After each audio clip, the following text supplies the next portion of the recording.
नर्मदा नदी कहाँ से निकलती है और कहाँ तक जाती है। कैसे हो दोस्तों, मैं राम सागर निषाद। आज मैं एक रहस्यमय नदी के बारे में बताऊंगा जो उल्टा दिशा में बहती है। तो देर न करते हुए चलो शुरू करते हैं। नर्मदा नदी मध्य प्रदेश के अनूपपुर जिले के अमरकंटक पठार में उत्पन्न होती है।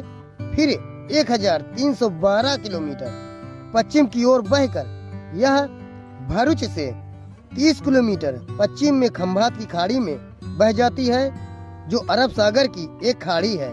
नर्मदा नदी के उल्टे बहने के पीछे धार्मिक मान्यता भी है।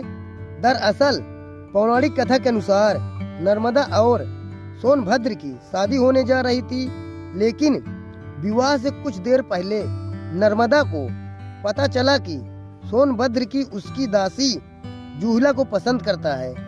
यह जानकर नर्मदा मंडप छोड़कर उल्टे दिशा में चली गई। साथ ही नर्मदा कुंवारी रहने का फैसला किया। इसीलिए देश की अन्य नदियों की तरह बंगाल की खाड़ी में न मिलते हुए नर्मदा अरब सागर में जाकर मिलती है। वैज्ञानिकों को माने तो नर्मदा नदी के उल्टा बहने का मुख्य कारण लिफ्ट वैली है, जिसका मतलब है कि नदी की ढलान विपरीत दिशा में है। जिस तरफ नदी की ढलान होती है उसी दिशा में नदी का प्रवाह होता है। इसी कारण नर्मदा नदी उल्टी बहती है।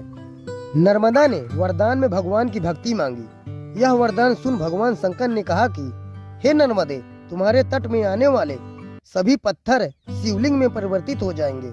जिस प्रकार गंगा में स्नान कर पुण्य की प्राप्ति होती है, उसी प्रकार नर्मदा नदी और इससे निकलने वाले पत्थर के दर्शन मात्र से व्यक्ति के सभी पापों का नाश होगा।